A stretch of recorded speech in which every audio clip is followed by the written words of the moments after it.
Hello everybody and welcome back. It's been a long time since I've done a video.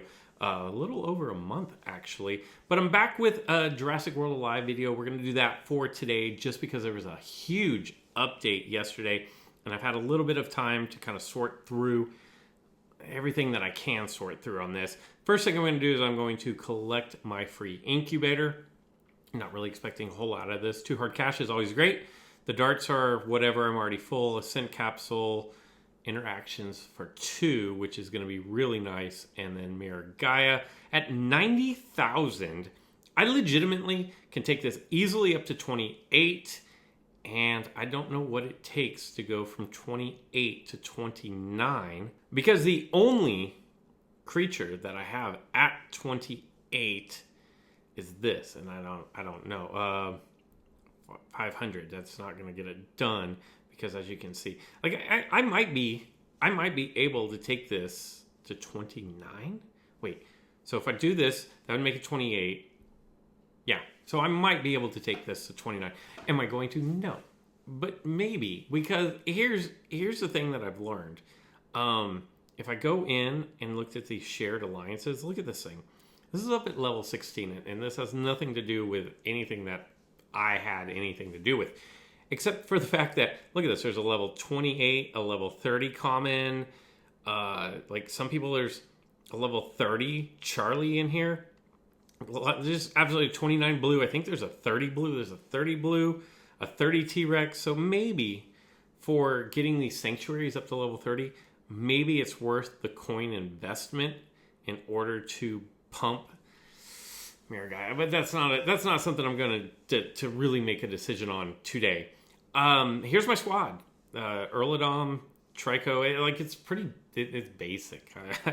I'm not trying to be rude here. I'm just saying this is a very basic team. And as much as I try with these new updates to fix in something, and if I do, I'm at a point at where am I? I'm at 52. So at this point, which is like 240 off of my high, so I was really close to getting up to the next one. Is it Gyrosphere or is it the beach? I don't know. I've never been there.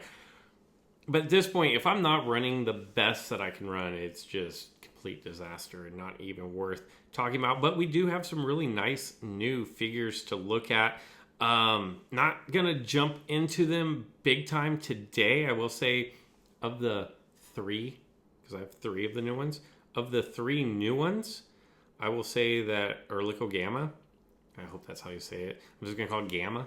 But Erlico Gamma is definitely the coolest looking. Like, the texturing on this is absolutely amazing. It almost looks textured to the point that it looks like feathers. And it's very similar to Smilodon, where Smilodon on like the head or the back has the look of it's actually fur. And this definitely looks like feathers. Really nice looking creature here. It looks, I'm scared to take it past 15, and the reason why is because it looks pretty decent. I mean, immune to swap prevention, I don't really see a value in at all. I don't know why that's a thing. Like, this would be better if it couldn't be slowed down. That would be a lot better. Or if it couldn't be distracted, that would be even better. I like it, the minimal speed up strike, which is why I think maybe if you couldn't slow this thing down. Precise pounce, the debilitating distraction. I don't know why it's hard for me to say. The rampage run. Like, there's a lot to like here. The moveset's great. The health is a little low, but now that Draco Ceratops doesn't come in off the bench for like $4,000, you can run these smaller dinos. Like, the reason why I took Delta out of my lineup so many months ago is because I got one shot and that is no use. But it looks good. It's only a hybrid, which means that we could have a super hybrid of either legendary status or even a unique. I wouldn't be surprised if we see like an Erlico G2, something like that, some completely made up name. Looks great. I like it. Unfortunately, I don't think I'm going to take it up past 20. I'll just have to use it in different tournaments that allow these hybrids. But if you're running it, let me know. What do you think? The other thing that we have is this monstrosity, the Scaphotator. It's a amphibian and a flyer. I don't know how that. I don't even know how they would mate. though they don't mate because these are DNAs. But you know what I'm talking about. Like, it looks decent on paper with nullifying strike, distracting impact. It's got a swoop for a bleed. It's got regen. It's got a swap in for a bleed. In practice, I don't know. I'm not sold on it just yet. The 1731, and this is at level 11. 127 speed is, you're going to have to put some speed tokens into this. I don't know what its use would be. And as I say that, if I go and like look at the leaderboard, maybe if I jump in, not to them, although, what is that? I think they're messing with people. Not them. Eddie, no. Like, they're running it. This IDGT 902 is running it at level 29. So maybe they know more than I do. It is Apex Predators. So, but then again, at the same time, like, they have the Woolly Mammoth, the Orlico Gamma. They have all the new things in here. So maybe they're just testing things out in friendly battles. I don't know. Speaking of friendly battles and testing things out, this is so amazing. If you look up here at the very top, there was one other new one. It's the Baja. It is a park spawn, I believe. Woolly Mammoth is a global epic spawn. I have both of those. I did find them. Here's the Baja.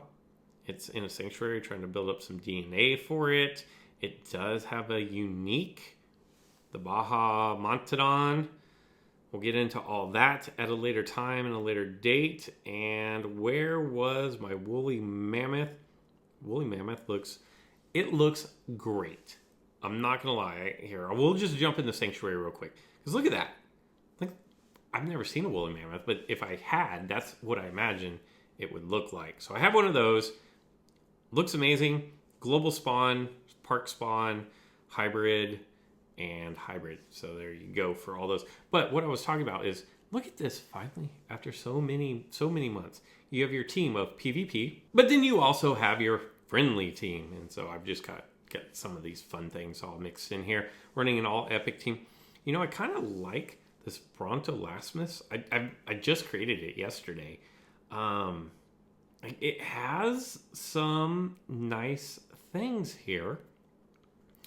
I want to play with the numbers a little bit more, but with this definite rampage and the deceleration rampage, maybe like 2 rampages, one goes through dodge shields, maybe it has a chance against Endo G2, maybe not. But another thing, there was another new figure that I will get into, and I think it's this guy. Nope. It's one of these that I can't see yet, but if you go into the shop and you look at the Epic Incubator, it's actually an option, and that is going to be this Woolly Rhino. I can't tap on, but if you go to the game guide, the field guide, that is not affiliated with Jurassic World Alive, but if you go to that and look at the stats, Woolly Rhino overall, well, Woolly Rhino wins versus Endo G2 at even levels as long as Endo G2 doesn't dodge every time. Which, at this point, if you're like me and you're like, seriously, this Endo G2 is beyond ridiculous how good it is. I'm all in for that.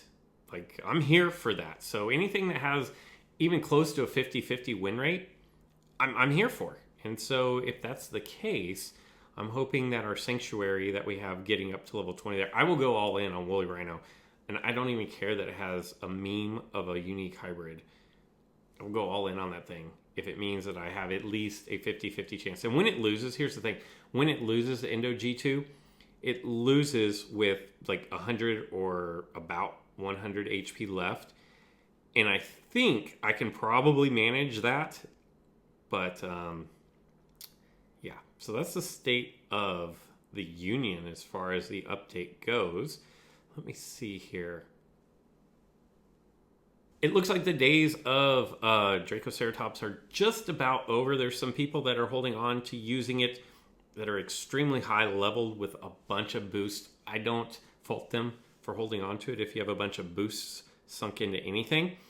And it's still like there's somebody in my alliance who has a rampage that's over $5,000, which is amazing. It doesn't do that much. It got nerfed down to 40% of max HP on the swap in. I think it's a decent nerf. But it's just not the $4,000 off the bench that I was used to seeing. So I'm glad about that. and it kind of opens things up for other decks. So what I'm going to do is I'm just going to speed this thing up, because why not? Actually, speeding up these 3-hour incubators is a better use of your hard cash than actually buying the boosts. It's like 33% better. I don't know if I should say that because maybe Ludia doesn't know this, but I assume that they do. And then I'm just going to jump into a battle here and see what happens. How are you guys liking the update? Do you like the new dinos? Are you using the new dinos? And like the quality of like the mass fusion, I didn't even go into that, but you can do mass fusions. Oh, so great. You can do 5, 20, 50, or 250. And where that really comes into play is the Perlith or Peralith or per, whatever you want to call it.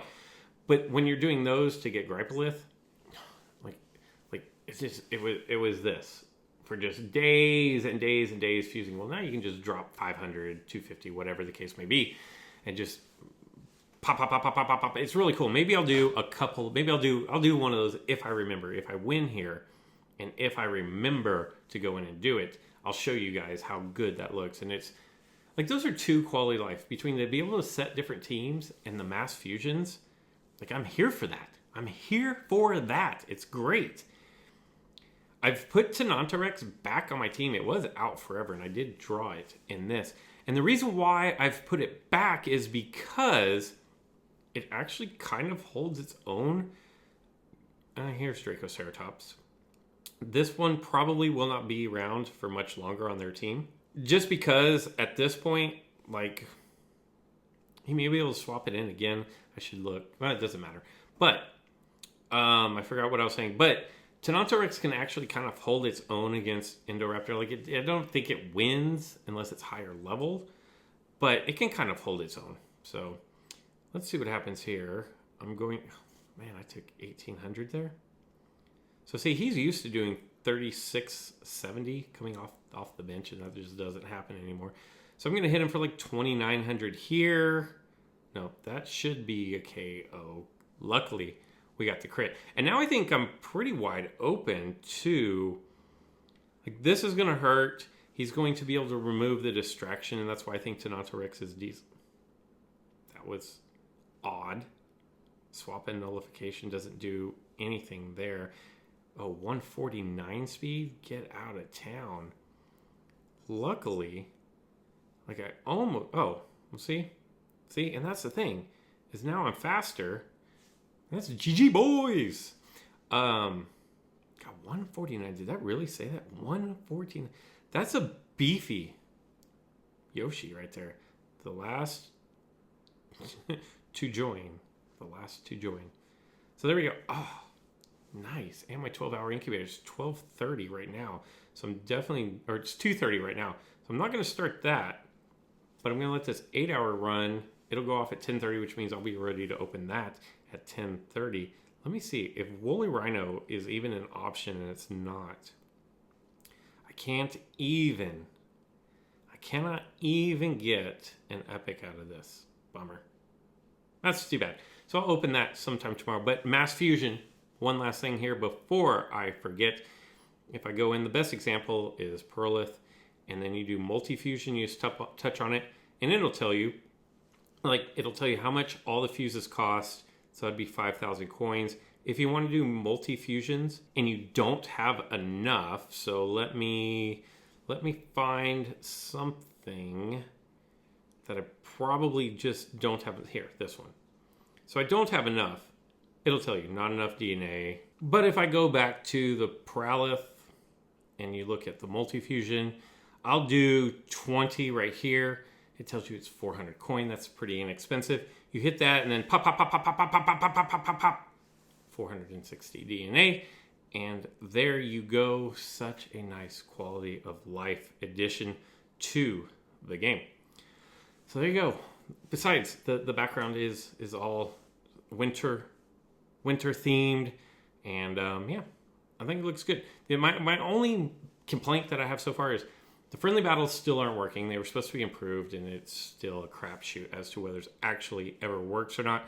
And then we're back to having the bows on our supply drops, and those spin really slow. But I kind of figure if those are the two biggest complaints that I have, it's really not that bad. Anyway, I hope you guys enjoyed this. I hope you guys are enjoying the update. And let me know what is your favorite aspect and what is your favorite new hybrid. That's all I've got for this one. I hope you guys enjoyed it. And until next time.